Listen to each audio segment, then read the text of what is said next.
Hi, this is Christina Dam, and this is Liberate the podcast, where we educate, motivate, inspire, and liberate your consciousness.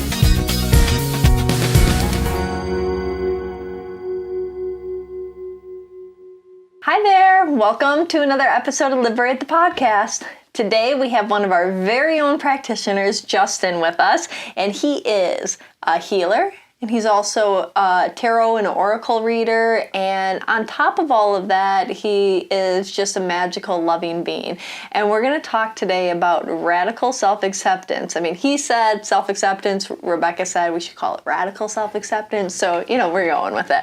Hi, Justin, welcome. Hello, thank you for having me. Thank you for being here. Do you want to It's tell a everybody real honor. let's share a little bit about you. Okay, a little bit about me. Yes. Okay. No. I mean, I think people know about me already, so it's time for you, and this is your podcast. Oh, yeah, that's right. I'm originally from Jamaica in the Caribbean, and I grew up between the United States and Jamaica, so I'm kind of Jamaican.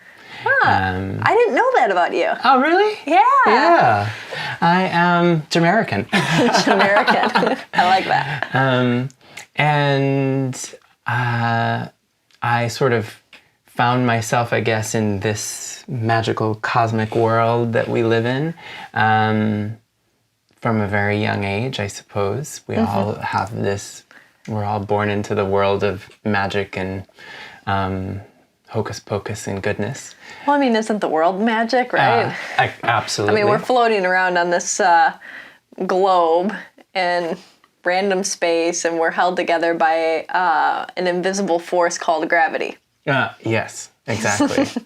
Yeah. And orbiting an atomic bomb, nevertheless. Yeah, exactly. Yeah, everything is truly like wild and magical. So I from a very early age, I just sort of felt kind of called to all things esoteric and magical, and it sort of led me in a very circuitous way to where I am today, where now I read tarot and oracle and do energy work and channel and write and do all sorts of other creative things. It's been a real process, process of discovery. I think my very first foray into it was I got a book called Buckland's Complete Book of Witchcraft, which was really fascinating for me. And through that book, I started to read a lot of different things that were sort of coming through the Golden Dawn, which was, the group that existed in Great Britain around the turn of the century. Now, did you ever go through some struggle with accepting yourself? Oh, yeah, absolutely. And I think it's still something that, it's unfolding. I feel like as long as we're incarnate until we become fully enlightened, then self-acceptance is a reoccurring theme. What I have found is that it's sort of been central to my own life. And recently, the reason I chose it is because recently I found another layer of that onion for myself, which was, coming to this place where I would encounter the parts of myself that, let's say, I would want to improve. Okay. And I'll say improve in quotation marks because we're all divinely perfect. Yeah. But something I was working on. And in the past, there was always this sort of awareness that this part of me is going to change, or I'm going to work on this part of myself and it's going to transform. And I'm going to love myself now, but this is going to change and it's going to be like this in the future. And I think that I sort of came to this point, and maybe this was, the divine magic of age, but I realized that there were things that won't change. Let's say, something that comes up for you is like a bog. It's sticky and goopy, and if you get into it, you're going to sink and you'll be stuck in it. And our tendency is, let's say, I don't know, let's choose something really simple like, I don't want to have sugar, you know, because sugar is not the best thing for my body. And we can say that that may be a universal truth for many people. Like sugar is not something I want to have a lot of. It's going to create inflammation and blah, blah, blah. But I go to the cafe and I see a cookie and it's like made with high fructose corn syrup. So we're going for the worst type of sugar we could possibly have. And I want it. And then I'm like, oh no, I'm bad because I want the sugar. And then I buy it because I'm in that process. It's like, I've gone no, I'm bad for wanting the sugar, and then the sugar says, oh, you know, that part of me goes, you resist it, and so it goes, oh, but you really do want it. You know how good it's going to taste, and it's coming at you. And then the more you resist it is the bigger it gets, and so maybe you resist and you have willpower for the first 10 times, but then on the 11th time you go in and you buy the cookie, and you eat the cookie, and then you're feeling bad as you're eating the cookie, and then that you get caught in that cycle.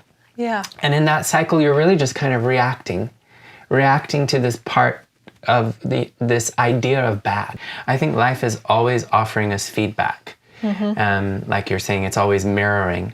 And there are those moments where we can choose to activate a boundary. Like this is an energy or a behavior that I know is really toxic or negative for me. So I'm going to choose to step out of this circumstance. And that I think is like a healthy exercising of one's boundaries and knowing how to look after oneself. Yeah. And then there is the feedback that you get from that, which is, do I find myself in circumstances where this boundary is violated often? And then if that is a pattern that I notice, like, this is a boundary that gets violated often. For me, it keeps coming up again. What is it telling me about what's going on inside of me? What is it reflecting back to me? And I think that happens on the personal level, and I also think it happens on a collective level. Oh, of course. So when we look at bigger issues that affect, you know, all of us, and then the ones that affect us as individuals, and we're always getting that feedback. And I think what can be hard about feedback is that, you know, sometimes we think we've dealt with something, or sometimes I know certainly for myself, I thought I was this person, or I thought I had dealt with that. And surprise, surprise. It's coming back up. It's coming right back. But if you had to leave somebody with, or everybody that's listening, with one bit of wisdom, what would it be? Oh, wow. Don't worry, it doesn't have to part the clouds, but no, you know. No. I think the one that I love the most, the first person that said it to me was my older brother. Was basically saying, you know, a wise person knows that they know nothing. If you enjoyed this conversation, like it, subscribe, and share it with your friends. If you want some more amazing resources on your path of liberation, head over to liberateyourself.com and sign up for our mailing list. Connect with us on Facebook, Instagram at Liberate Hollywood, all one word, or Liberate Emporium, all one word. Until next time, liberate yourself.